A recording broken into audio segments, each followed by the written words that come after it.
audio device you're using in StreamYard? It gives me in my settings in the bottom. Okay. Oh. Audio device you're using in They can hear us. Ah, yes, they can. It gives me in my settings in the bottom. Audio device you're using in StreamYard. Ah, yes, they can. It gives me in my settings in the bottom.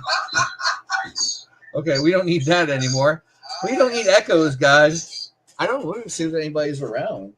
I mean, let's face the facts here. Okay. All right, I'm going to send the invitation to everybody in Discord now. All right, sounds good. Let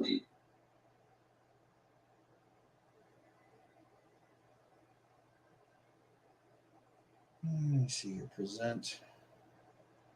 Share screen.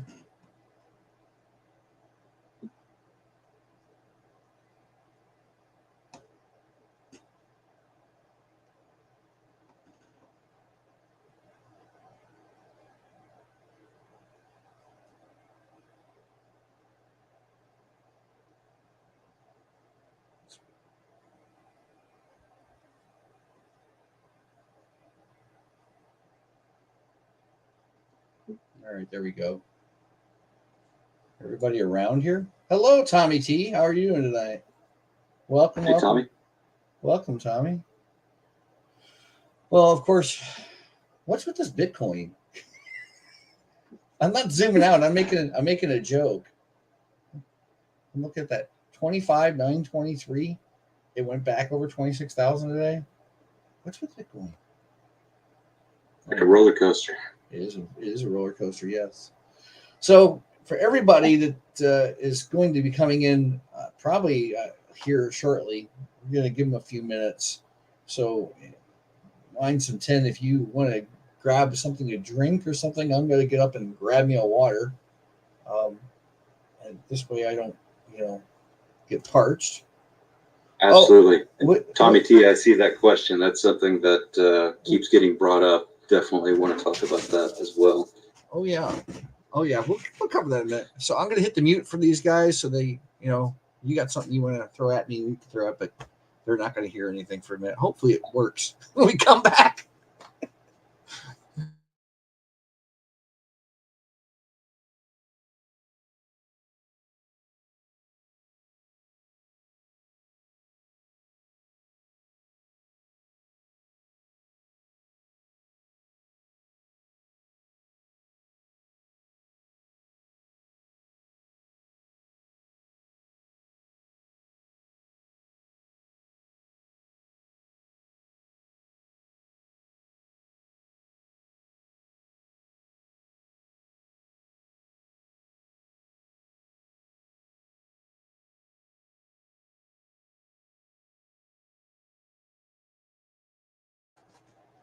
Okay.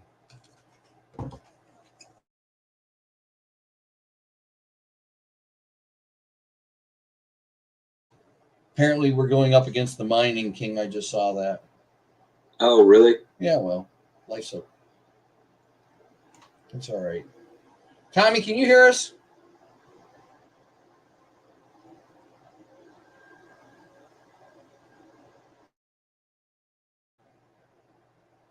I can't hear us again. Hang on a second. Okay. There it goes.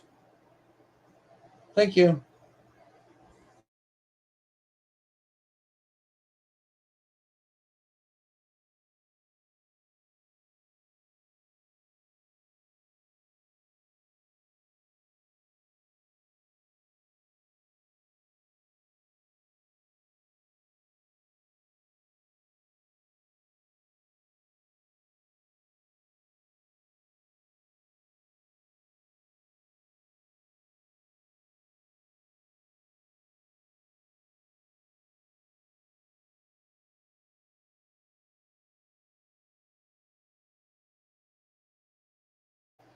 All right.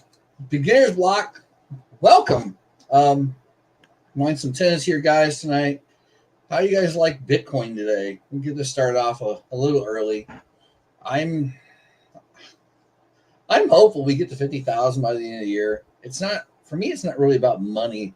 It's about computers. It's about networking, supporting networks, and securing networks. That's a fact. I'm going to start out with something real quick, which I thought was funny. I did a short on this earlier. CoinX Global, they had a hack, as you can see. Apparently on the 12th, which earlier today, they had the hot wallets for ETH, Tron, and Matic all hacked. They want to let you know, rest assured, everything is all secure now. There's 100% compensation for any loss due to this breach. So they're covering these positions. I thought that was kind of neat. And of course, I had the link from earlier from the hacked wallet.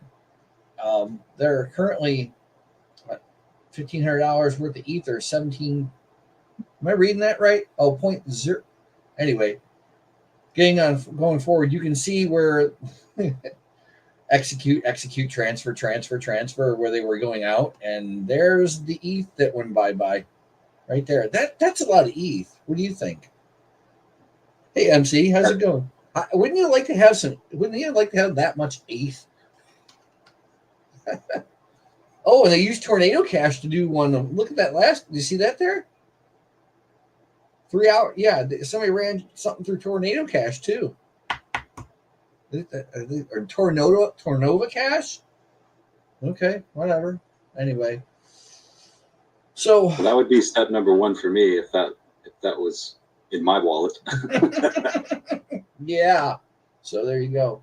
Anyway, so you were talking about AI the other night. And so I have a little bit more interest in AI, although I'm not a big fan of proof for useful work, right? What can you tell us what a clearer, quicker answer the difference that you see between like Clore AI and their website versus Vast? Because I see the terms to where if you read through them, and I kind of presented the video, and it changes jurisdiction to jurisdiction, how data may be handled as part of maybe a theft thing. But it seems like that the companies, when I read the terms, they're all out for themselves, and they're not really covering the user. What do you got? How can you elaborate the best way, please?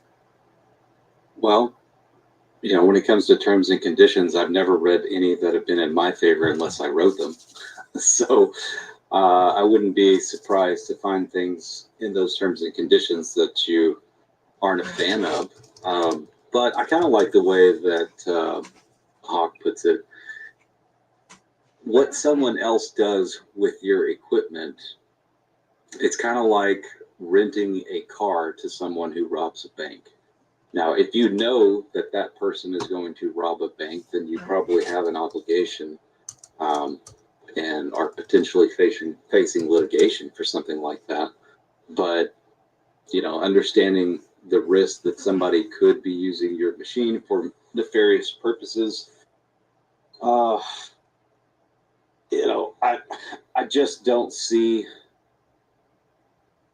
the pursuit being a big problem against those that are providing the hardware, unless there's something leading them to believe that you had reason to do it nefariously. But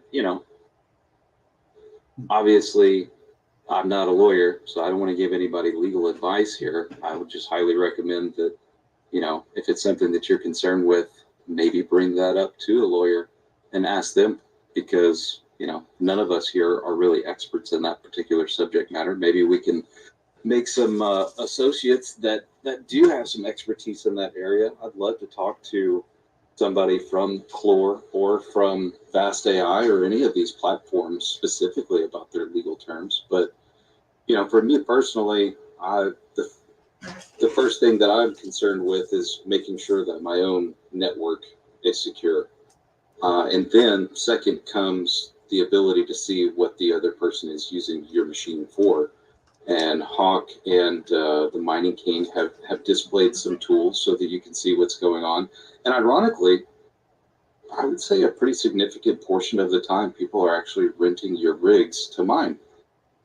At a very minimum, if, let's say, for example, me personally, if I was renting someone else's hardware, and I was paying an exorbitant amount over 24 hours, and I was just doing a small task, or had several tasks to complete but had some dead time in between them, I would potentially utilize their hardware to mine with, so that I'm not paying you know more than I need to. And the other thing is, you got to be concerned with somebody else abusing your hardware, because they're not worried about how much electricity you're using or whether or not you need to change your thermal pads. So definitely things to consider. Yeah, he says here, I'm Chlor can import. This is just looking around. Chlor can import a rig into your Hive OS account. I think you mentioned something about that the other night.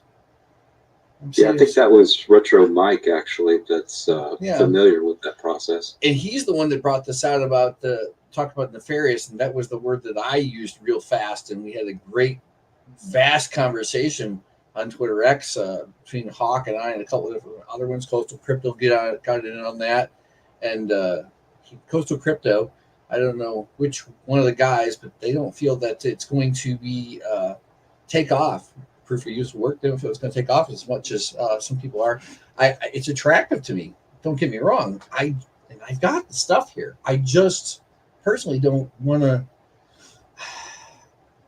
I don't want to sit here and go through and configure VLANs all day.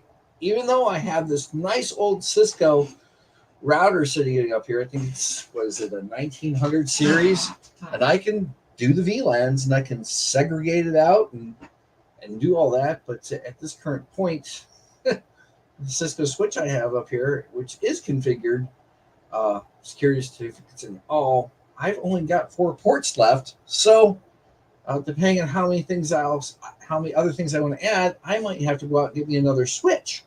So right now, these are things that they cost money. I kind of glaze over them because of what I do for a living. I have access to network equipment pretty readily at less than cost in some cases. Every once in a while I'll pick up some used equipment or something like that we take on a trade-in. So yeah, I do understand there's cost and there's time associated with those things.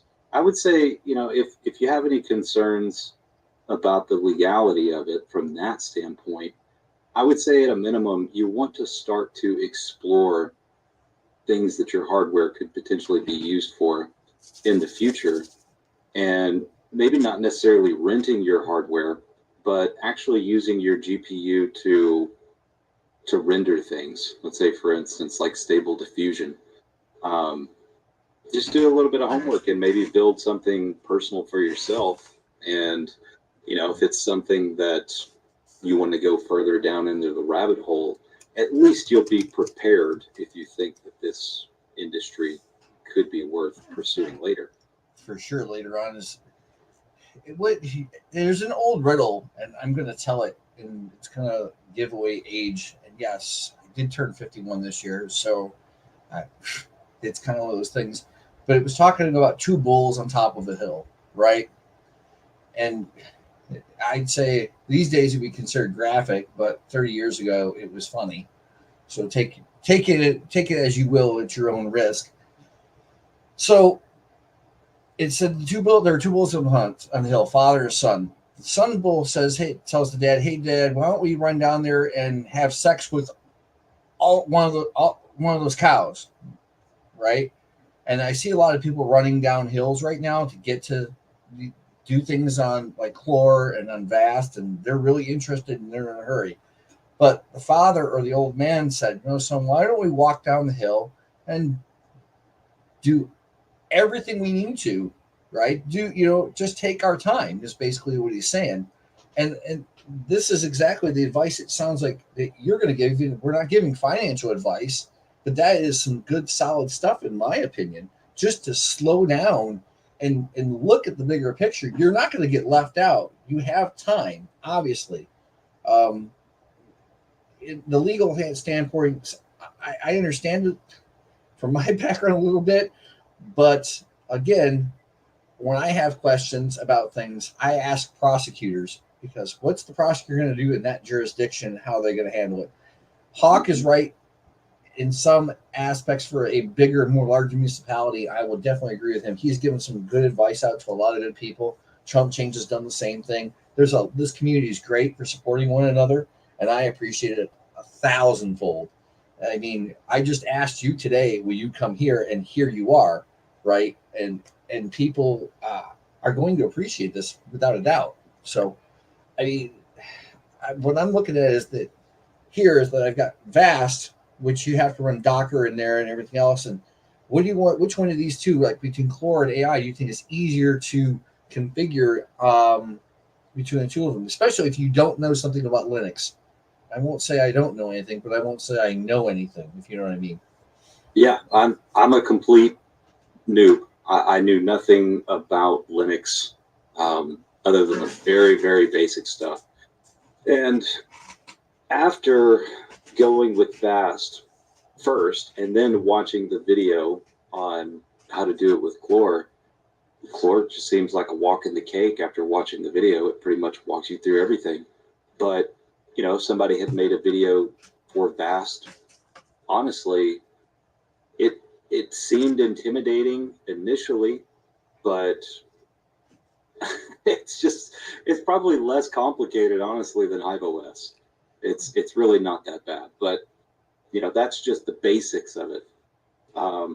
There's a whole rabbit hole that you can go down, and I do recommend figuring out all the commands that you need, you know, readily in your arsenal for, let's say, for instance, adjusting settings on your GPU, whether that be fans or power, all that good stuff. But, you know, as far as just setting it up initially,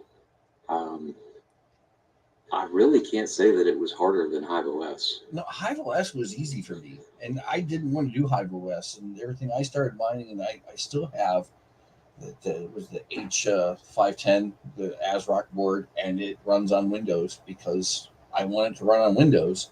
But everything else after that, the next one I built was Hive, and it's fine. But it says here, you see what Tommy said? The problem is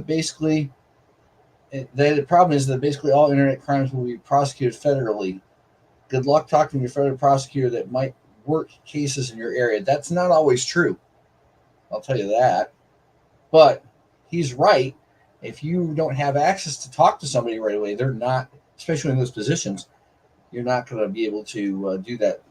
It is, Retro Mike did a number when he showed that how they were trying to hack, for lack of better words right now, they were trying to hack keys, wallets. If I remember correctly, it was something along those lines. But it was something. So we've got or allocate. Allset Miner says something about or allocating more storage space. What do you mean? Yeah, there we go. There's something. Yeah, he's referring to, you know, let's say, for instance, if you put 2 drives in there, knowing which one to use for your OS, which one to use for the client. But if you just stick with one, that simplifies that process pretty easily. But, you know, there's basically a cheat sheet that I shared on that live stream previously that just walks you through all of that. Now, you could potentially run into some snags like I did. And if you're lucky, you've got somebody like IotaPi and ViperNet who will lend a hand when needed. But yeah, I don't think it's all that big of a deal. Well, my biggest problem right now is trying to decide what I want to do with it. Outside of that, my next biggest problem is XDRP and trying to get that to work from Windows to Linux because I get a black screen, although I've got it installed. So that's a whole different story. I'm going to explore some other options with that because that's a whole different topic. But Raspberry Pis and mining Monero, solo mining Monero, it's the same thing as the that little Bitcoin deal that they got out there. I forget who was doing that. But yes, yeah, the $500, what was it, 300 gigahash or whatever? No thanks. Hit a block. I'll spend $1 to play the lottery. I tried the Right. thing. I tried that thing and it died. But that was a whole different topic. The lights were pretty, but that's all it would do was with the lights. And then I guess they fixed that. But I'm way too cheap to purchase anything like that. I always analyze. I overanalyze every single purchase, and efficiency. All of those things matter. And if I feel like I can't hit return on investment within, let's say 2 years, I really don't even consider it. It doesn't even. It's not on my radar. And there's a lot of companies out there, that would love for us to show those types of products and stuff. And I don't know. I can't do it, man. The only thing I like, honestly, I've got 3 places that I will talk about ever, and they're not one of them. And one of them is Chain Critical, because they're in Ohio, I'm in Ohio, and when it comes to cables running off of box miners, I feel safe with it. But there's nothing that's foolproof and safe. That's why they have those little fireballs you can put up on your wall and screw in. So I want to invest in some of those. But with that, definitely a good idea. Yeah, for sure. But in this case, my wife would love a new house. So wouldn't they all? Well, yeah. But that, since it's close, and then if I have any problems, and of course, like I said, I mentioned Coastal Crypto. I've done some business with those guys, and as a matter of fact, I upgraded iPolos. It went from the 130 mega hash to the 300 mega hash. The was it almost 4 gig DAG, right, to the 6 gig. So she can.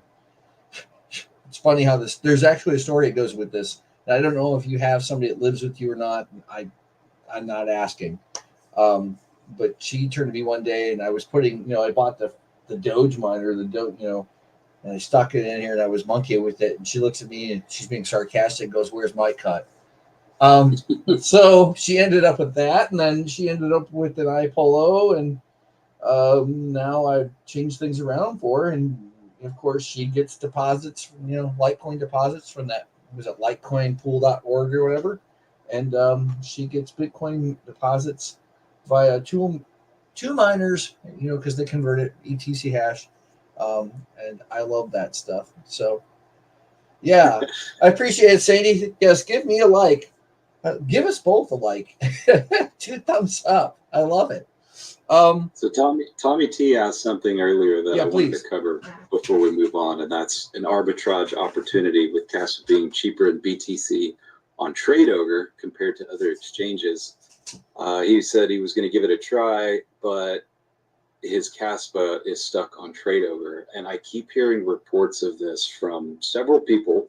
I've also run into the issue where a sell order that I placed didn't fill because what I was looking at all of the other exchanges, I just assumed it was going to hit a certain price point and set my sell limit there. And it did not hit that sell limit on TradeOgre, whereas it did on every single other exchange. It's like a 15% difference. It's ludicrous. And I guess it wouldn't be that big of a deal if you could get your Caspa off of their exchange. But the fact that I keep hearing from people over and over and over again, I've tried to send it, the transaction fails. It's just over and over. It's an endless loop of trying to send Caspa out of TradeOgre.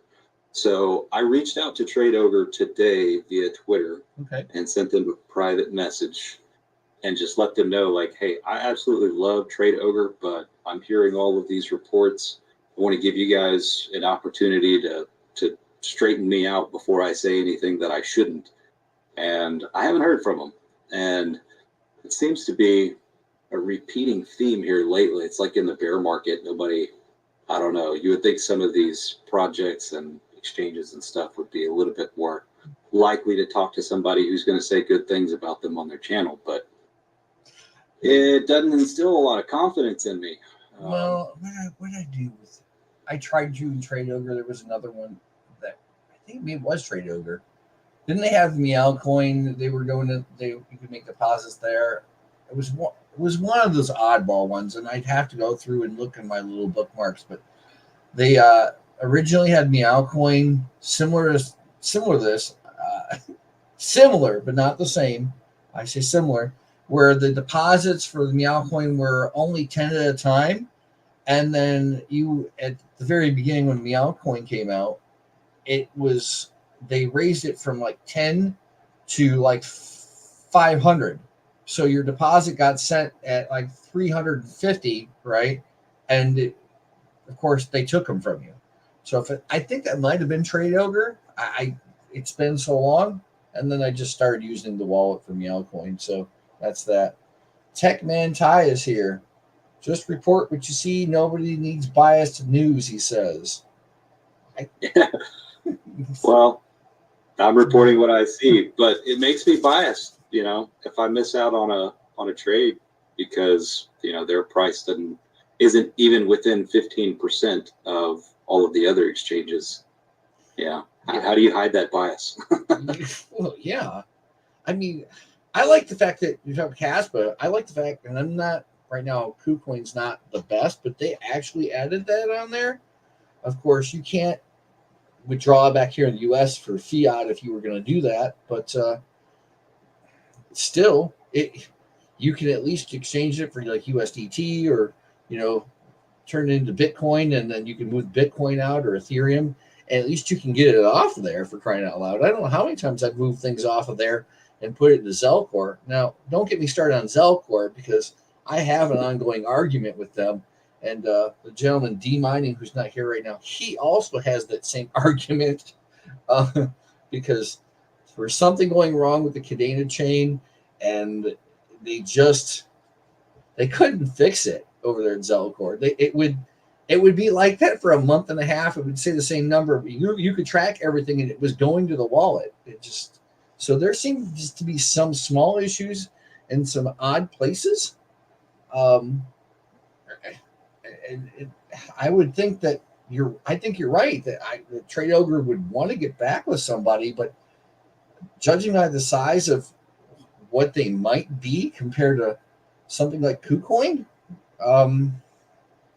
there might lie your problem, right? Maybe I do find it rather odd that the Trade Ogre isn't larger than it is, considering how long it's been around and the fact that, I mean, all of the coins that a miner could want are pretty much there. Mm-hmm. There's not a lot of volume there. There's just not many traders. Maybe they're not providing tools that traders want. Maybe it's just specifically more tailored to miners. But I would love to see some more volume there. I think they've done what they've needed to do, and we haven't had any major drama with Trade Ogre. They've been solid for quite a long time. I think they're the reason why Meow Coin's been having these 130, 160% upticks, like 24-hour trading recently, because I've seen some really crazy stuff with that, and that's one I think out of all the projects. I'm a big fan of Meow Coin. I'm not a cat guy, but they give to animal shelters, and I do like some dogs, the ones that like me. But if you can save anything of that manner, that that somebody needs a companion, especially from a person that's been in the Middle East and meeting a lot of people after the fact that do need different types of companions. I'm a proponent for if you can help others in that manner, and something would be there, that would be great. That's the big thing with the Meow Coin. I would love to see Meow Coin just blow up, but they're moving on slow and sure. But what was it? Seeing something.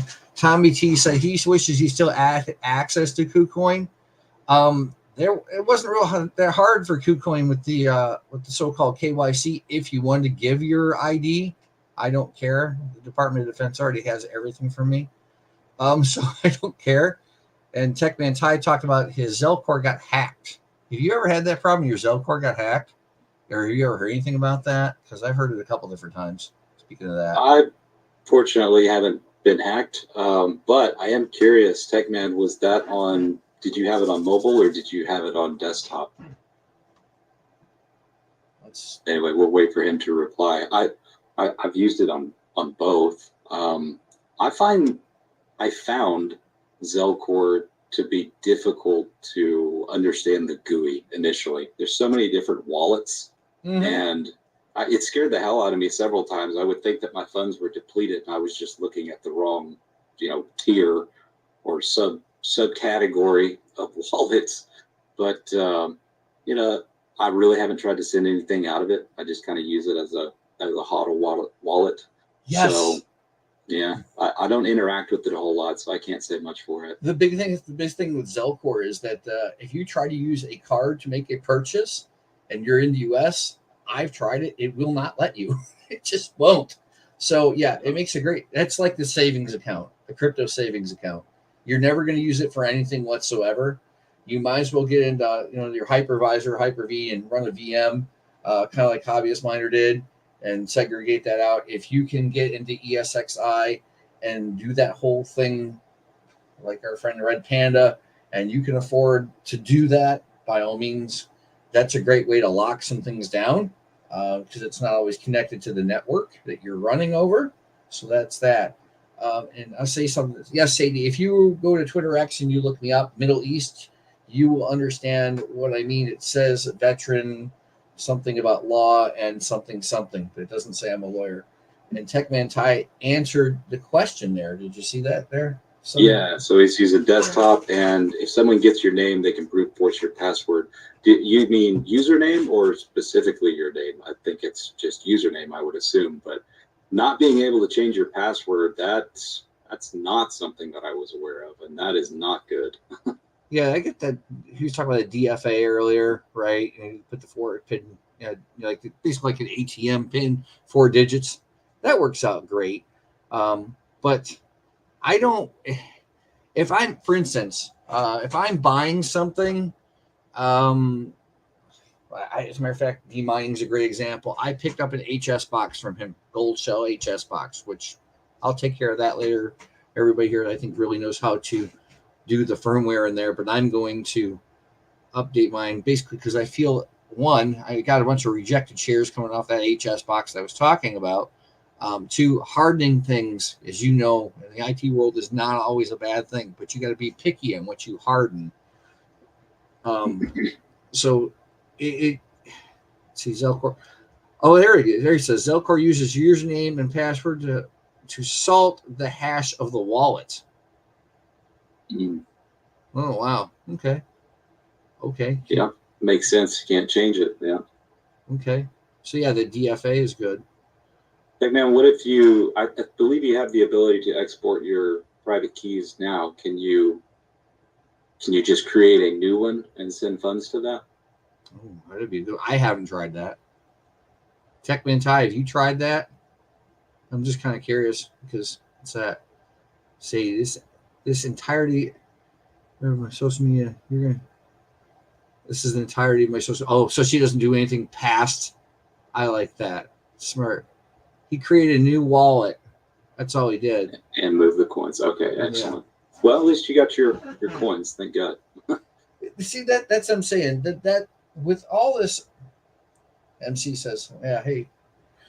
With all this IT tech and everything constantly evolving and changing, and where's the video that I seen recently? It talked about TCP coming up in the 80s, was it? And then Windows 95 is one that fully adopted it. I seem to remember something about TCP and Windows 3.11 back then when they were still doing dial-up support.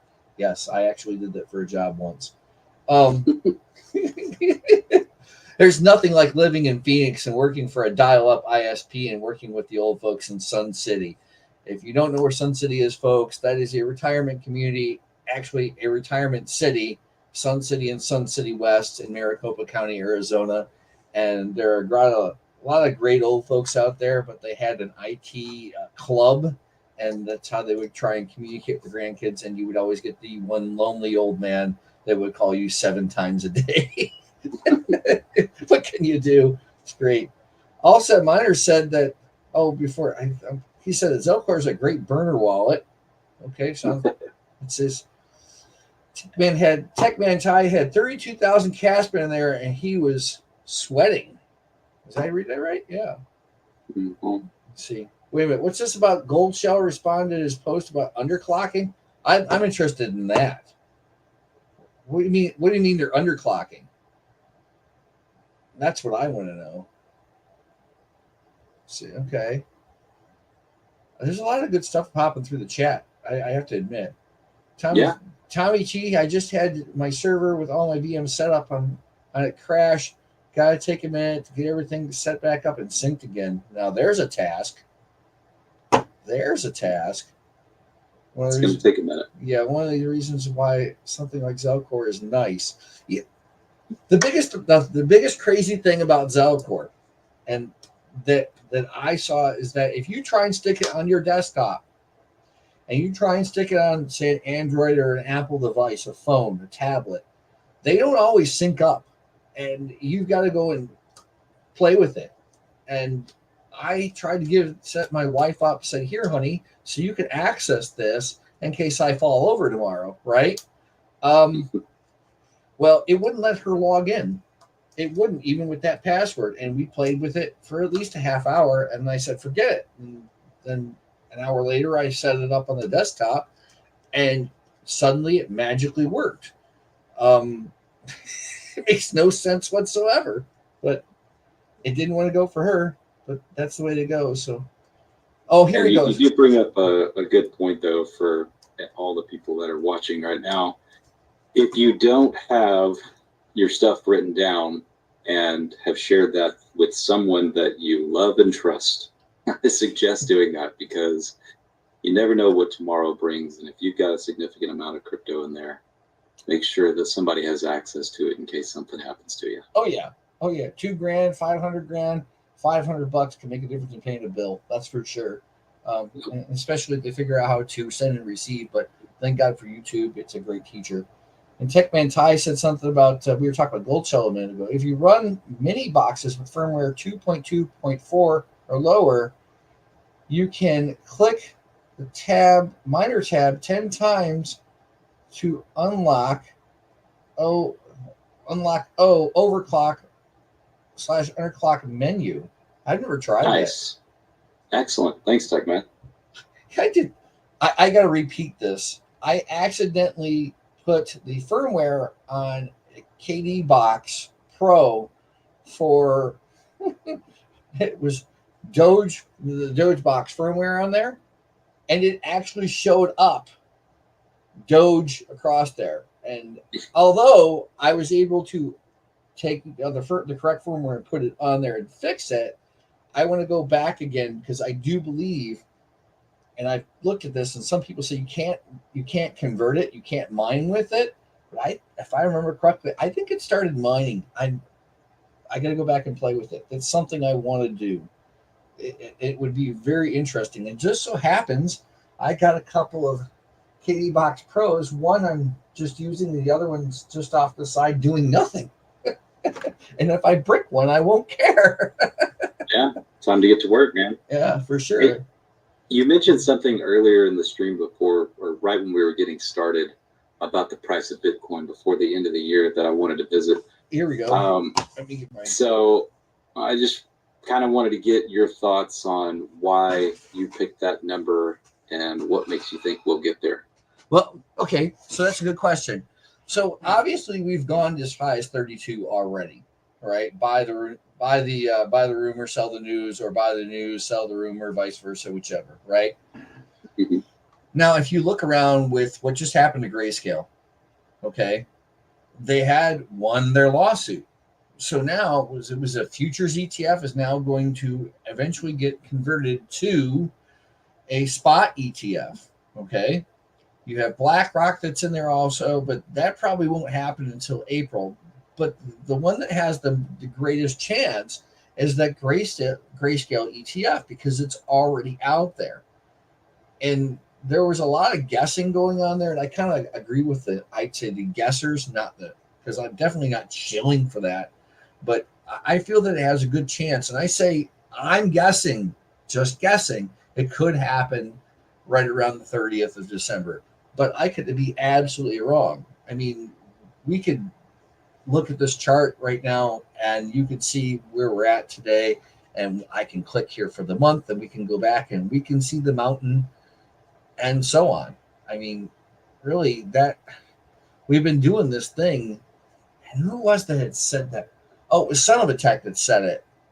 And I thought to myself, after looking at it and talking to a friend, that right around the halving, for some reason or another, it always tends to dip if you follow the trends also rather low. And so obviously now is a great time to get stuff cheap. And if you're looking for mining, say ASICs or graphics cards or, whatever it is you're looking for. Let me ask you this. Do you know when the first futures Bitcoin ETF was submitted? Oh God! I can tell you when it was approved. I'm No, not sure about the submission. We'd have to look that up. See, why not? Why not? So I see that the first futures ETF in the U.S. was October of 2021. Okay, I remember distinctly when that happened, but I'm betting it was years. It took years after the first submission. And I don't know how long it's been since we had our first spot ETF filing, but I would guess at this point it's, along the same time frame as the futures ETF. But we know why they would want to approve a futures ETF as opposed to a spot ETF. And it makes it a lot more easy for them to manipulate the price without actually having to physically hold the asset, right? But I don't know, man. The price target that you were putting out there, like let's say, for example, if it gets approved sometime before the end of December, you're expecting as high as possibly 50K. I'm not in that boat at all. I think we're going down to the 22-ish region, possibly worse, depending on the whole macroeconomic situation. I think global liquidity is very poor, and I like to put on my tinfoil hat, and I'll say that my base case is that grayscale filing was just part of this lull rally. You know what I mean? We got pretty low. They need to kind of get some excitement going on so that their daily trades are doing something before everybody's just completely burned out and starts leaving the space. I think they understand the psychology way better than we do, and it makes a lot of sense, in my opinion, for them to do it that way. But as far as us hitting 50K by the end of the year, if we did get a spot Bitcoin ETF, I definitely think we could get those numbers, but this stage in the cycle, I feel like most rallies are just going to get sold off, kind of like what you got with XRP when they won their well, I shouldn't say they won their lawsuit, but they finally finished the lawsuit. And, within a week or two, we're already giving back all of those gains. So I personally am not rooting for the approval of a spot Bitcoin ETF before the end of the year. I think you're right on that. And high side for me was 50. The low side, my guess, which I hadn't said, is like 21. I don't feel that we're going to go to 15, and that's just an opinion. But we're not here to give financial advice. We're playing a guessing game, and it doesn't make a difference. My iPolars they're going to be on. They're not on at the moment because otherwise you wouldn't hear me. I mean, let's face it. You got 5 iPolos going over there and a 1200 watt PSU. The PSU screams more than the 5 iPolos does, and considering how far the mic is away from them, nobody wants to hear that. So I like it. Don't get me wrong, but it's they will be running, and as it gets colder for all of us up here, Midwest, and North, right? Obviously, the more hash rate I feel is going to come online, but FOMO is a big part of a lot of that too. People, the plumbers and the waitresses and all those people that don't normally do that hear about this in the news. And when you start hearing about things in the news, that's when everybody jumps in. And it's awfully, I'd say skeptical is a good word.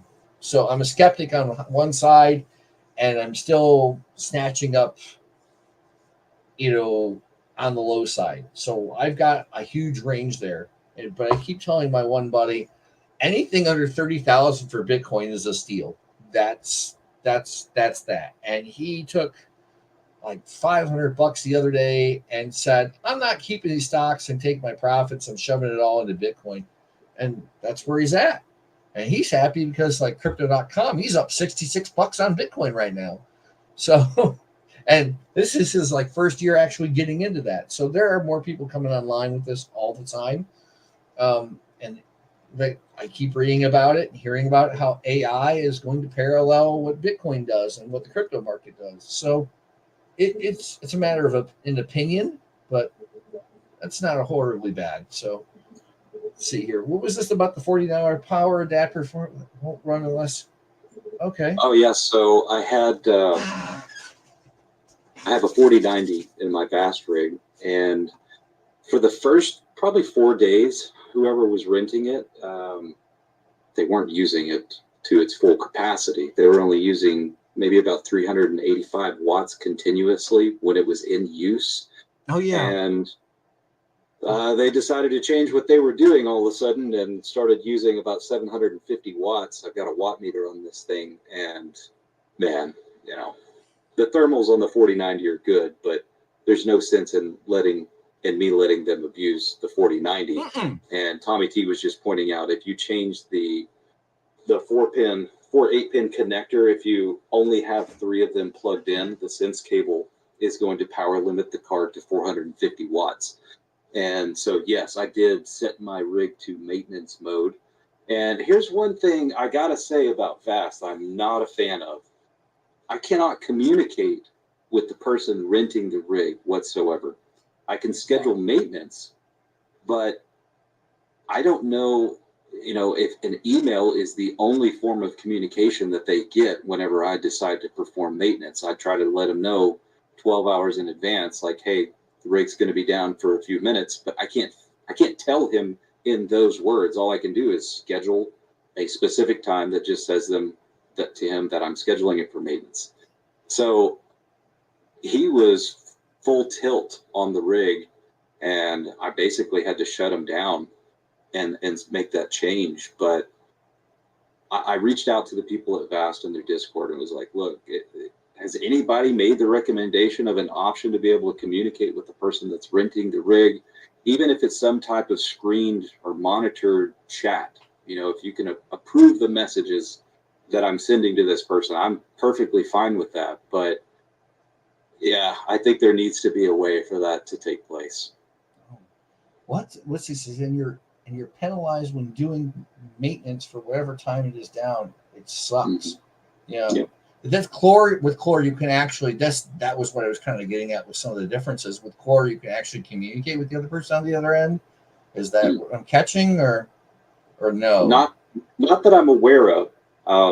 But they certainly could be more open to the possibility of making that change faster than Vast does.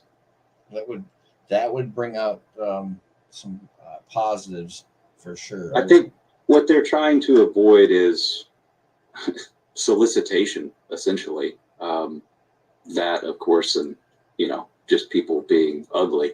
But what they think could potentially happen if you've got an open line of communication with this person, that all of a sudden you're going to start spamming them with, some type of solicitation. Yeah, I mean, no doubt. That's yeah, that definitely makes a lot of sense for sure. See, I just started that. I just put it to the top where it should come. As you can see, it says his last comment, but. Sadie says, just got out of the hundreds in Texas. We'll be turning on more rigs in a few weeks. Yeah. Sadie, you getting some rain over there? I was in Brownwood, Texas yesterday and drove back last night and got hit real hard in Sweetwater with a nasty, nasty rainstorm. I was behind an 18-wheeler most of the way home. That was freaking terrible. But we needed the rain. That's what I like about the winter, because here I'm right off Lake Erie. I'm about 30 to 35 minutes away from Lake Erie. So the wind when it blows down from Canada off the lake. So I had last year my thermostat was set at 65. Highest I got was 67 all winter, and my gas bill never went over $15 for the entire winter month each month. So I love it. Definitely, you're able to heat the house, and I made that comment the other day on your channel about heating the house. It works great. That's awesome, and that's what I'm looking forward to. Unfortunately, I'm not looking for the price of electric, even though I did make that deal with Santana Energy to be the provider, but I still got to get AEP, still got to be the distributor, and that's a whole different story.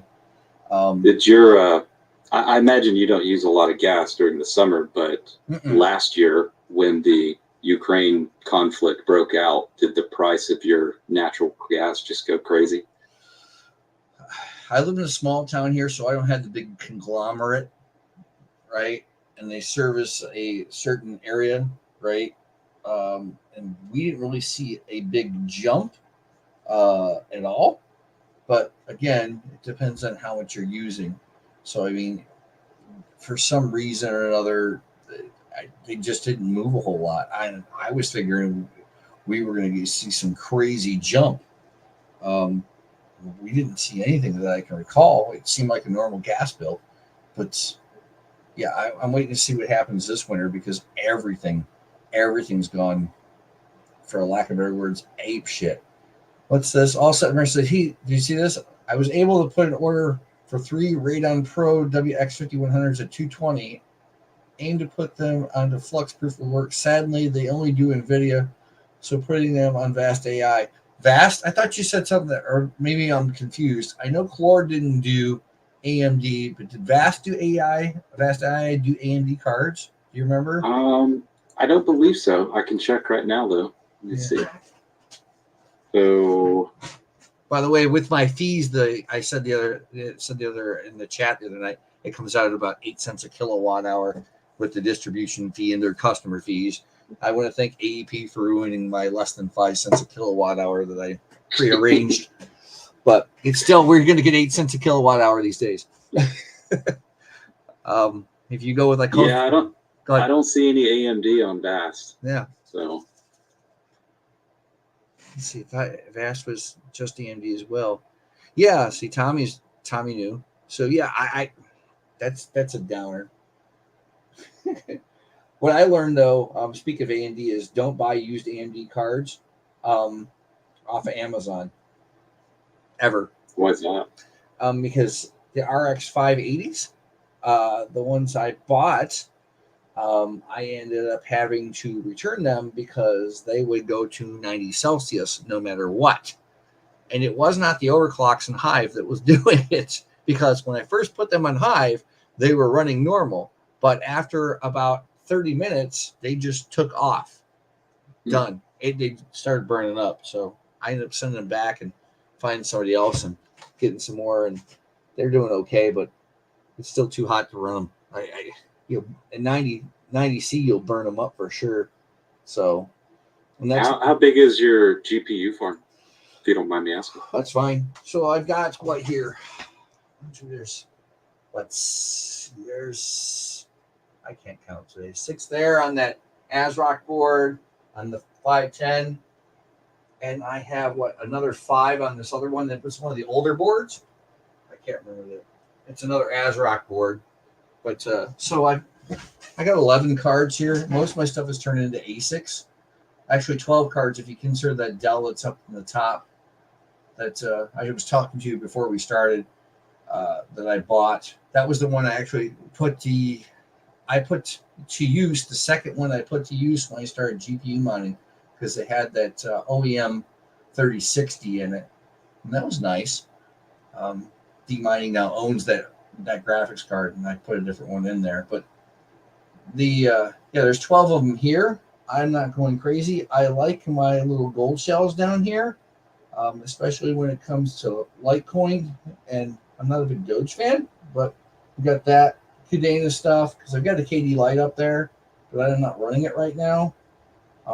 Currently, I have the KD Box 2, and the CK Box 2 down there running, and I have all the, it's either Handshake or Saya Coin, depending how you want to say it. They're all running right now down here, and I love it because the efficiency for that, for the hash rate you're getting compared to GPUs right now, they don't compare. It is definitely cheaper by a long shot, although I still get yelled at about the electric bill.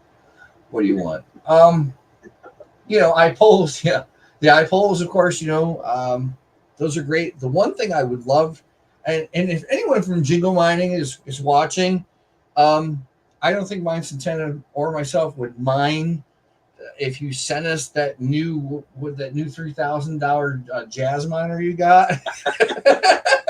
We could use one. They don't even have to send it to me for free, man. You just send it to me at cost.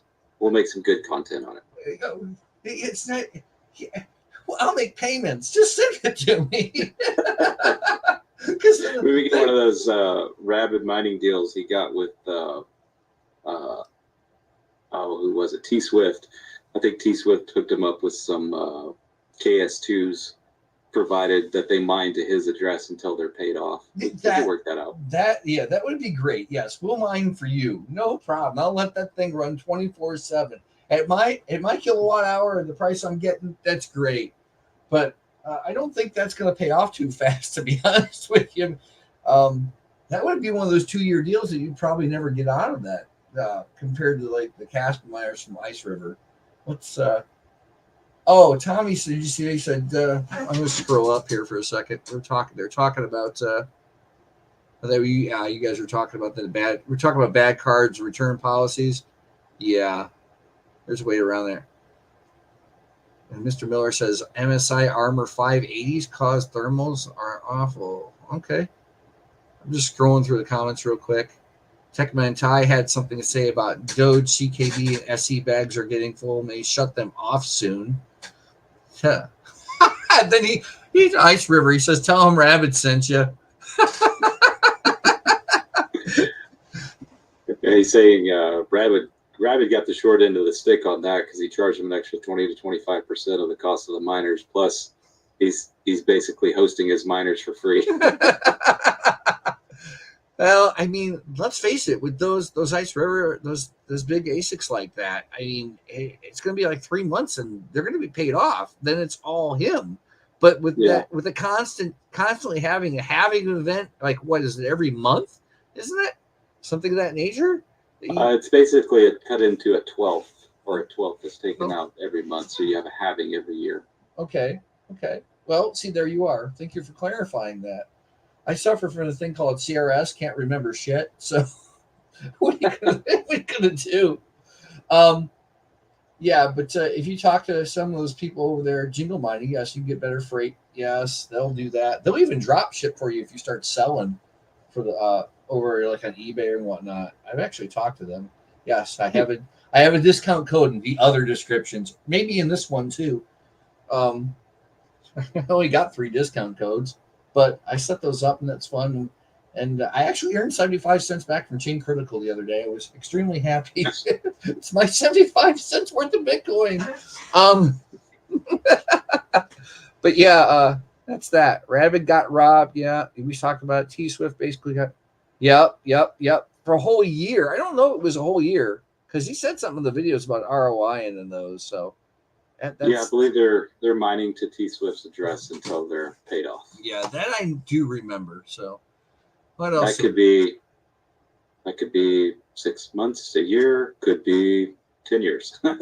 Oh, did you see this, by the way? I want to talk about this. I set this up, right, to where, and I've only got 7 people in here on Twitter X where you can buy, sell, trade GPUs and ASICs, right? So everybody, I hate to use the word centralized because nobody likes centralization in crypto mining, but it would be, I see people posting them on their own feeds and people, reposting or retweeting them. If they stuck them in here, everybody would be able to find what they were after even easier if it was more centrally located. And I've got some good solid feedback about it, but I've only got 7 people that have ever joined. As a matter of fact, speaking of demining, he has these iPoles still available, and he still has this gold shell.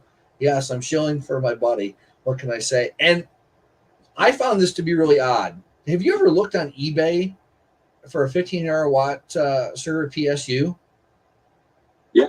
You know that they're particularly way more expensive than $25. Oh yeah.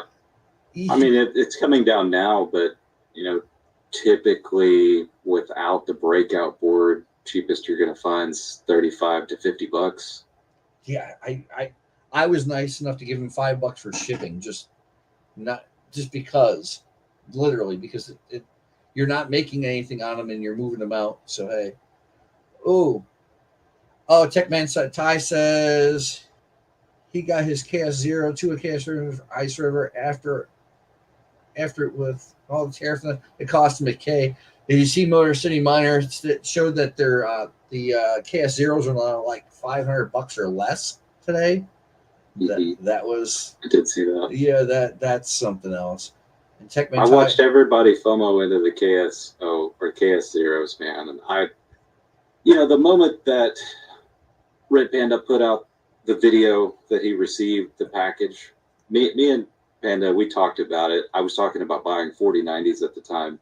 And he's like, why don't you just buy an Ice River? And I was like, yeah, I mean, I'd like to, but I don't want to settle for the KS0. No. I would want a KS1 or a KS2 because I know it's half the efficiency of the others. And now that it's real, we know that the hash rate is going to pile on and the potential for profits is going to wane. But, the one redeeming factor about the KS0 is the fact that it's only 65 watts. I mean, that is ridiculously low. Well, that's yeah. And if I had pulled the trigger, right when I knew it was real, but I'm real leery about stuff like that, man. I don't want to send anybody funds that I can't recover. No. If I can't utilize PayPal goods and services or pay for something with a credit card that could be reversed should I not get what I'm expecting, I typically just won't do it, man. It's kind of weird coming from the crypto miner who doesn't want to use crypto to pay for something, right? Like I feel like a complete hypocrite in that. No, you're right, because I don't want to give up my crypto. I just don't want to give up my crypto.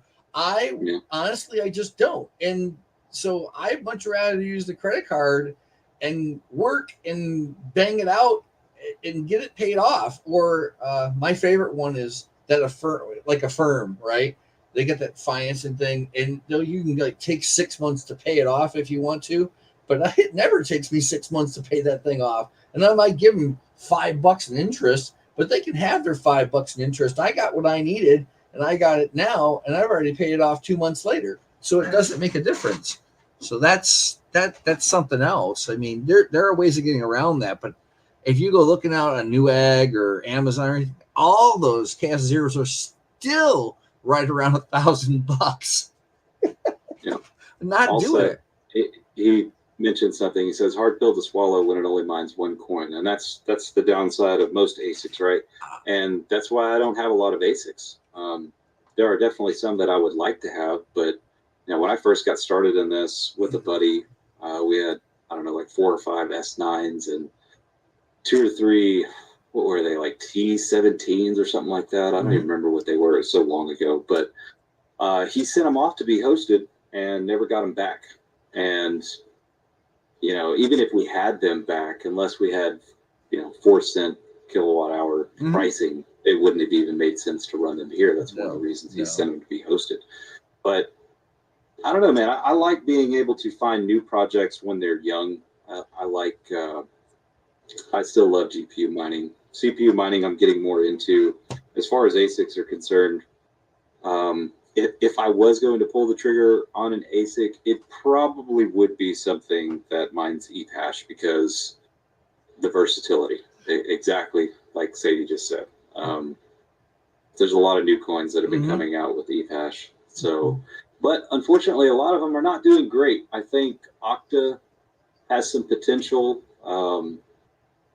Ethereum has potential. Yes.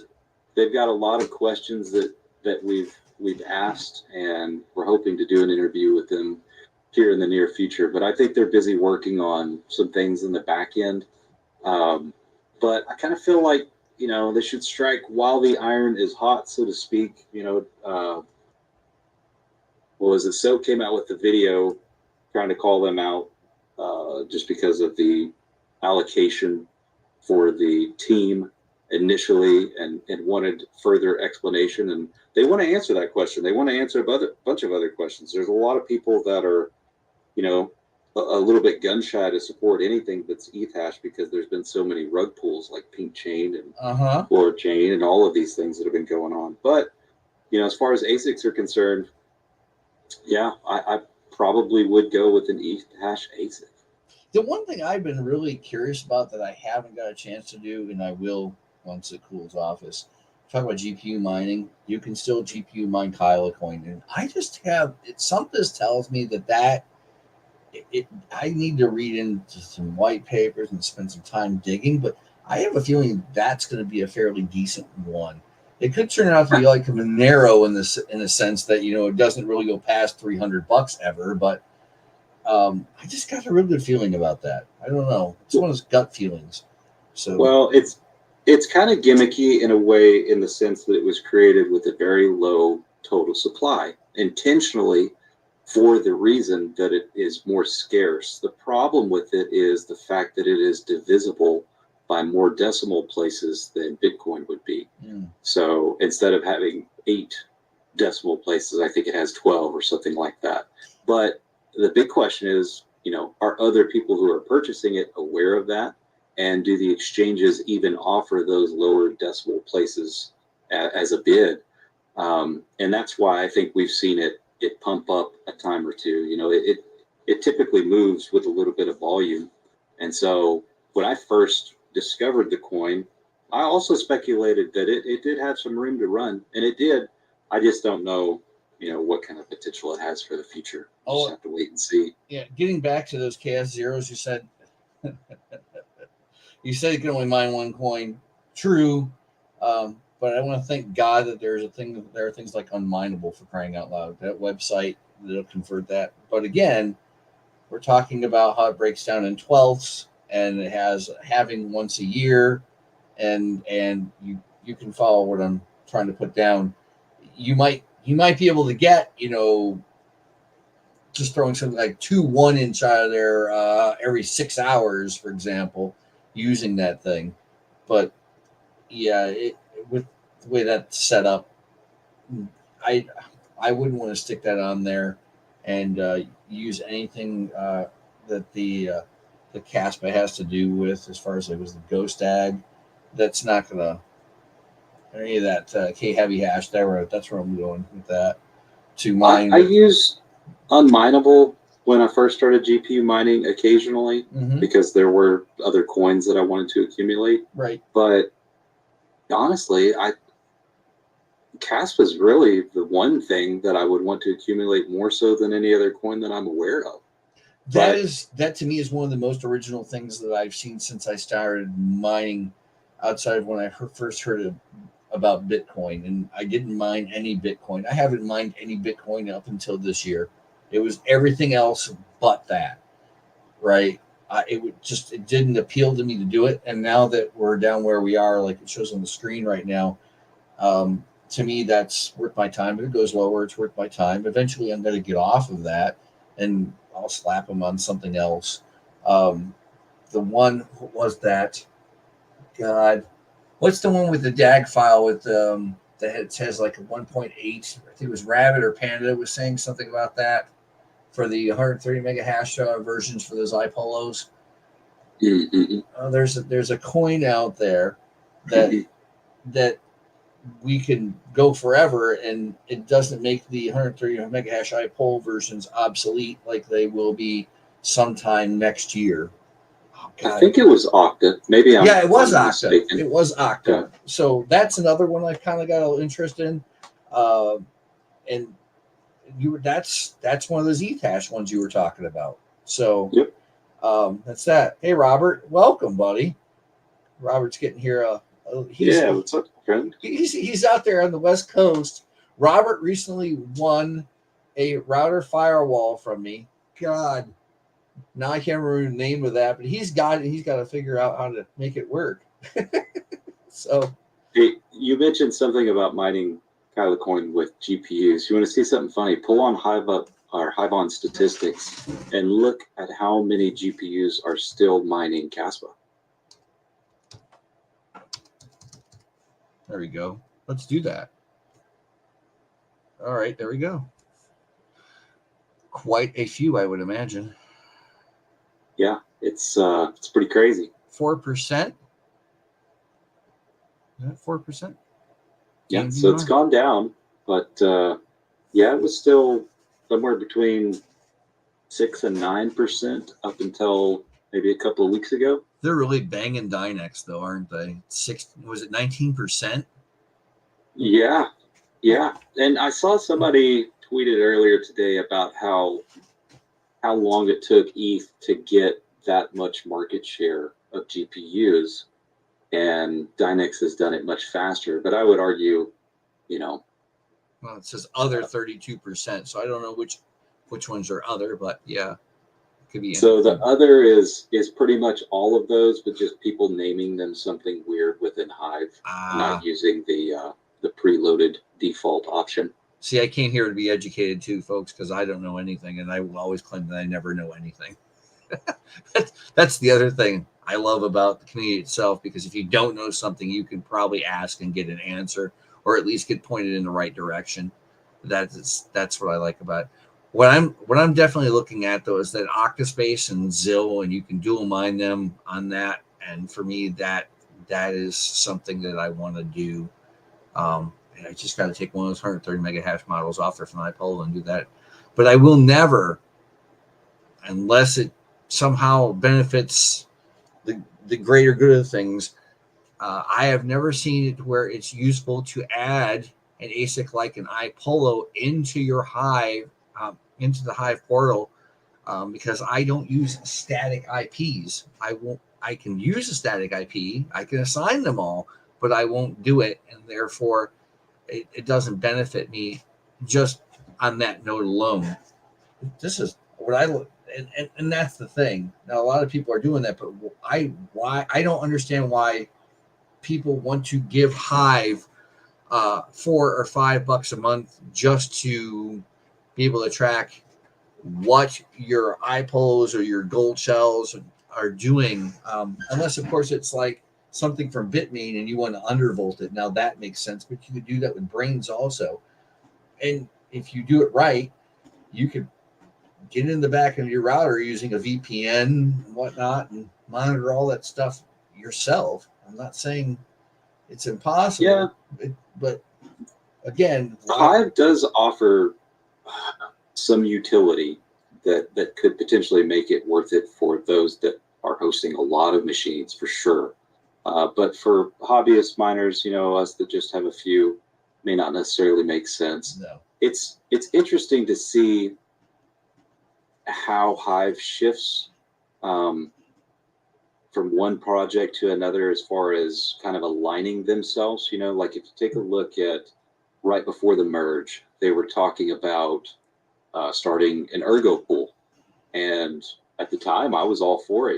This was before we had the debacle with the difficulty adjustment and stuff like that. And ergo was one of my favorite horses in the race at the time. Mm-hmm. It's definitely fallen out of favoritism for me. But, they never did follow through with that. Mm-hmm. And there's some other things, like depending on how things go with Dynex, they may be kind of aligning themselves in ways that they might not necessarily be able to take back quickly, if you know what I'm saying. It's tough to say. I have some reservations about Dynex. I think everybody's aware of those. But, as far as somebody paying a few bucks, you look at the tools that they provide, and if you're familiar with the operating system, it can certainly make sense. And I give kudos to the people at Hive, man. They've built a very robust platform. Like, let's take, for example, mining on Windows as opposed to using Hive. Mm-hmm. One thing that frustrates the hell out of me is every time there's a new version of a miner, like let's say, for example, BZ Miner comes out with a beta and they added a new coin and I want to get to it before everybody else does. It's a process to do that in Hive. it's a process to do that in Windows. Mm-hmm. But typically, if I want to switch from one version to another that's already preloaded in Hive, that's a lot easier to do in Hive than it is to deal with Windows. Yes. Having to go download it, edit the bat file and all that stuff. My preference is absolutely Hive. Favorite command for Hive or any Linux operating system: sudo app upgrade or update, then upgrade from there.